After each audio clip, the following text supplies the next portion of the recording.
Women come at different stages of going through their own trauma, and some come saying that I'm so glad that I am at the end of the journey now. I came through all this way, and you have shown it to me how I have done it actually, and now I can realize it. Or there are women who are just at the beginning, and it's usually tough for them seeing the show, but at the same time, it does give this, small push of hope, if I can call it this way, that at least you're not alone, and at least there are people around who are ready to help and ready to be there for you.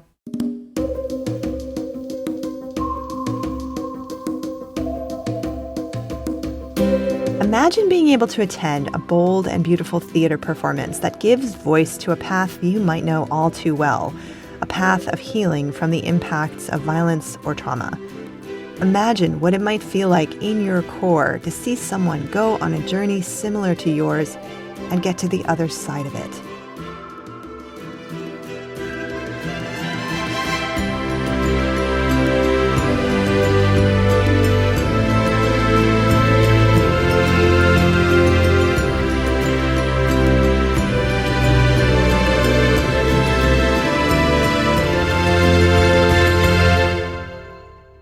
This is Shame Piñata. I'm Colleen Thomas. Welcome to Shame Piñata, where we talk about creating rites of passage for real-life transitions.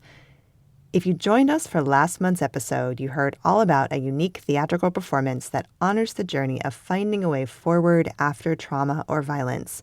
Ukrainian film and theater actress Alina Zievakova was our guide for that conversation. She told us about a show called Blooming, produced by Pro-English Theater of Ukraine.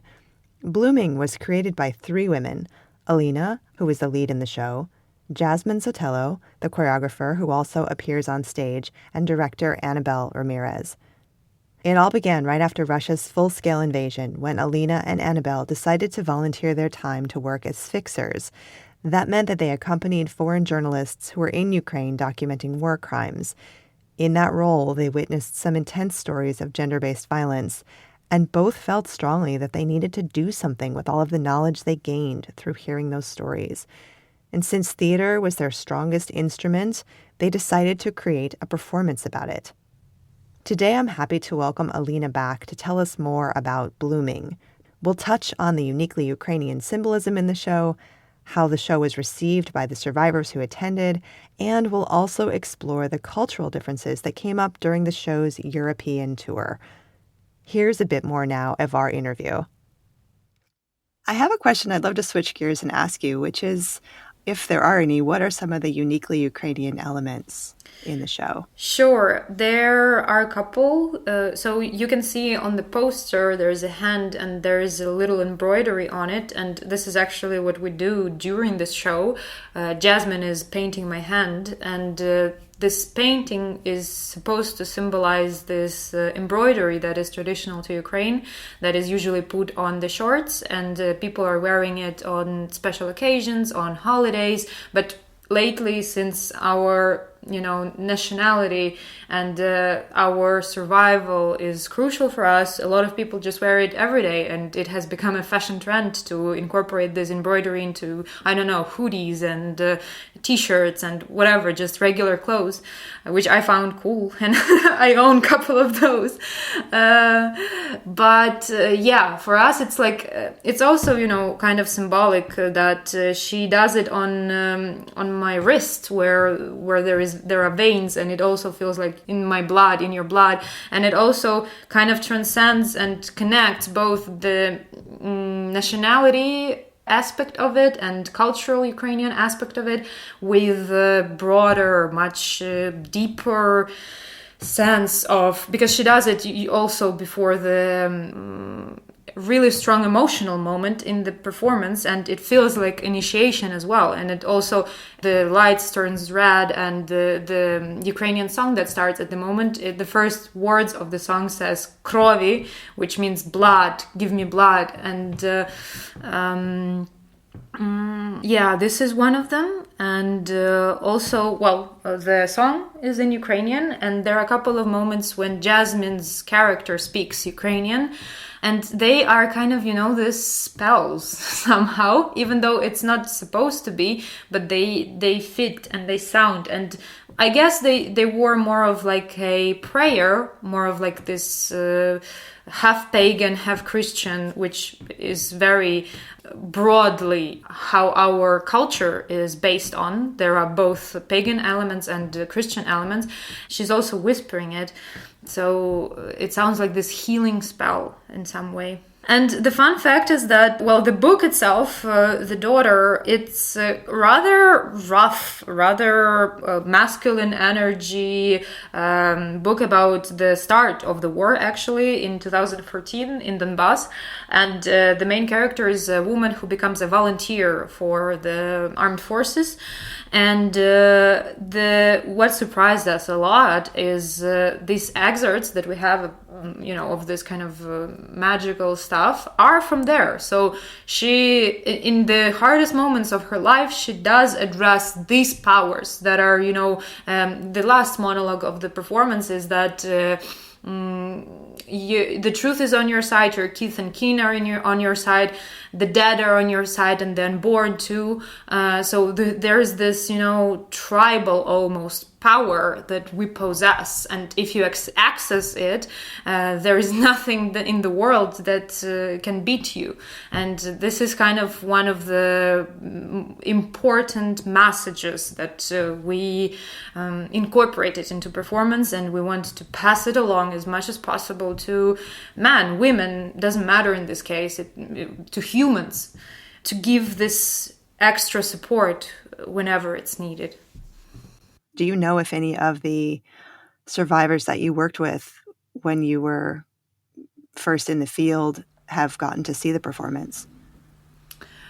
Not that I'm aware of, but, the horrifying and at the same time very important fact is that after every performance, survivors come to us and tell us that thank you so much for telling the story in such a way. I felt seen, I felt heard, I felt that I'm not alone, and I felt like there is a way out. Or women come at different stages of going through their own trauma, and some come saying that I'm so glad that I am at the end of the journey now. I came through all this way, and you have shown it to me how I have done it actually, and now I can realize it. Or there are women who are just at the beginning, and it's usually tough for them seeing the show, but at the same time, it does give this, small push of hope, if I can call it this way, that at least you're not alone, and at least there are people around who are ready to help and ready to be there for you.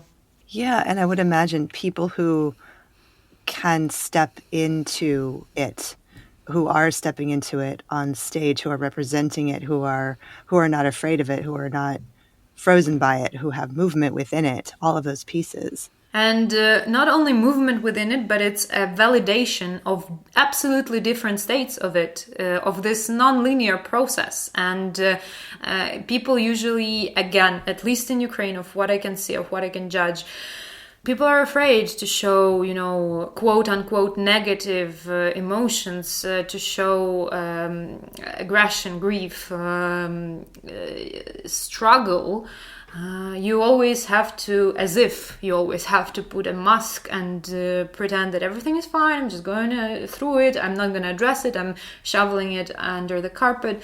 And that's what I personally find very important in the show, is that any of the states is fine and okay. And any one of us can be in this state, and we can still be us, and we can be beautiful in that. And that is one of the, I guess, greatest and most important lessons I have learned on my personal journey, and what I find crucial to share in anything I do. Absolutely. And did you go through any rites of passage, as personally or professionally, as you've been working with the show? I guess for me it also is kind of a special closure of my own experience with violence, and it has been such a special way to address it through art. And I'm so lucky to have this instrument that I have to transform the pain into art. And I guess that would be it, because one of the monologues is written by me in the show, and I find it very special to have this privilege and opportunity to share it and to feel how it resonates with others, which also has been absolutely opening. And again, whenever we talk about violence and survivors, and there is a lot of shame. Hence, we are in Shame Piñata podcast, and it was so important for me to share what I feel, and thus to validate, to show that there is no place for shame in such deep experiences.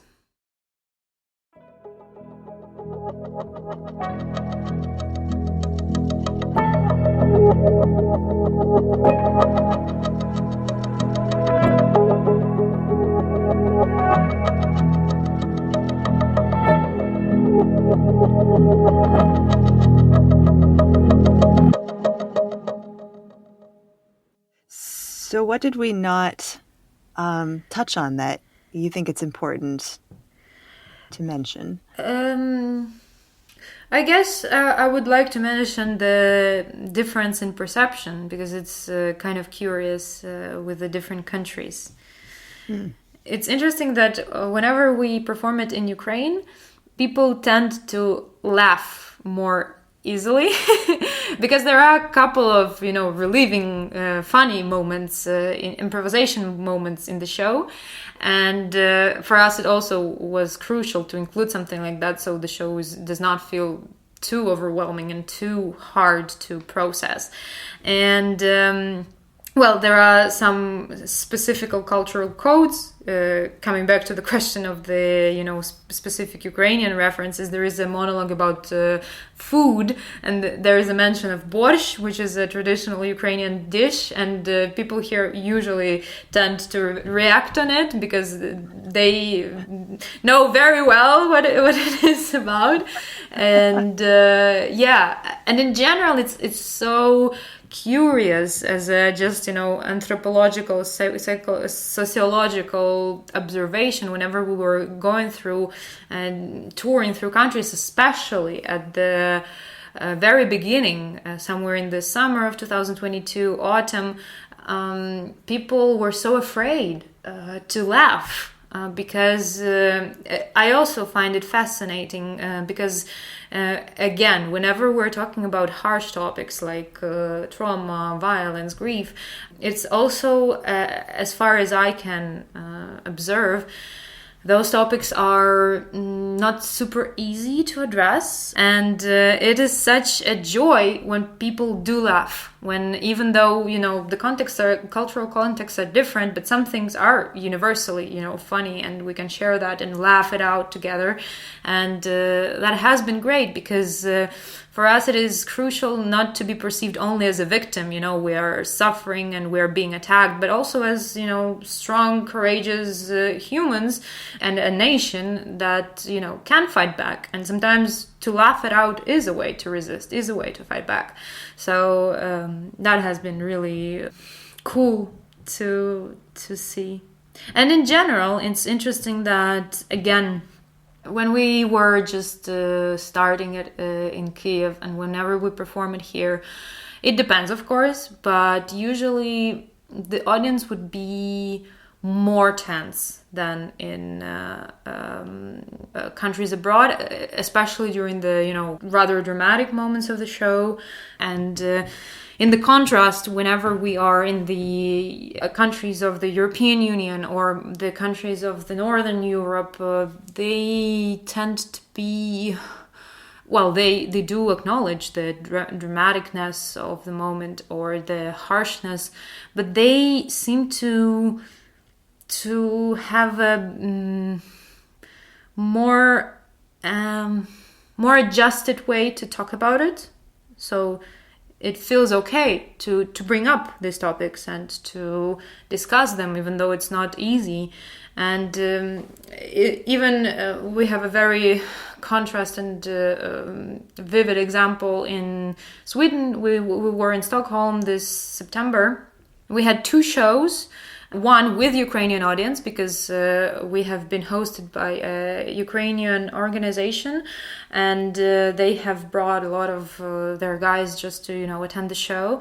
And the second show was mostly Swedish audience or international audience, the attendance of the festival, and you can feel the energy, the difference, and it is a long journey, and we are happy to contribute in any way we can to make shifts in that regard. So could you say more about what was the difference between those 2 performances from the audience? So again, with Ukrainian audience, here or there, especially there, the Ukrainian refugees or people who have moved even prior to full-scale invasion, they feel more tense because there is this survivor's guilt, there is this desire to help, but at the same time being far away and being in the safety also, that is a huge contributor of guilt and of this survivor's guilt. And, people tend to, what I have noticed personally, tend to perceive the news even more serious, or to overwork themselves on the volunteer field more, because they feel that they need to overcapacitate themselves in order to contribute. And on the contrary, people in Ukraine, whenever, we have a missile attack or something happens, we tend to perceive it lightly because it, first of all, it is already engraved and incorporated into our routine, our reality. But at the same time, we need to. Otherwise, we won't be able to handle it every time. And it's interesting that the same happens with, for example, with us and with people who are on the front line. We tend to perceive what is happening there, of course, differently than the people who are in action. And that's why I guess also the humor, sometimes very dark one, is born. And it's an interesting also contrast and difference. I appreciate you saying that. It's like the layers of how close we are to a tragedy or to a very hard experience. And I think I see myself in the survivor's guilt piece, even though I'm not a Ukrainian refugee. But I think I recognize myself in there somehow. And that's why I think it's super important to talk about it and to raise it and to make sure that we all have our role, and the distance from the epicenter of events has no difference in impact. It all is, one of my favorite metaphors is that we all are drops of the ocean, and each of these drops is crucial for the ocean to function. Yes, well said. Wow. Well, I'm so grateful to have had this time to talk to you and to get to share you with the world, with my little corner of the world. Thank you so much. It is absolutely incredible and exciting to be a part of this show. You don't have to go to the basement of Pro-English Theater of Ukraine to see Blooming, and you don't need to wait till it comes to your town on tour. You can see it online right now. Find the link in the show notes. Thank you for joining us for this important conversation today. I'll leave you with pretty much the only thing I can think to say. Slava Ukraini.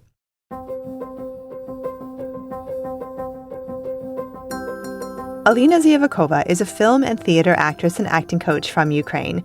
She premiered as a female lead in the film Rhino at the Venice Film Festival. However, since the February 24, 2022 Russian full-scale war in Ukraine, she has been acting in socially relevant theater pieces and creating stress relief workshops. Our music is by Terry Hughes. Find us on YouTube, IG, and X at Shame Piñata, and subscribe to the show on your favorite player. Also, be sure to check out our new series, 10 Minutes for Your Heart, Meditations for Ukrainians. Find it at 10minutesforyourheart.com. I'm Colleen Thomas. Thanks for listening.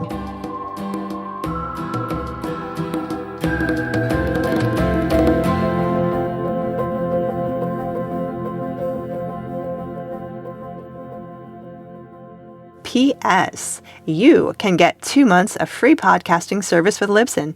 Check out the show notes for your promo code to get started podcasting today.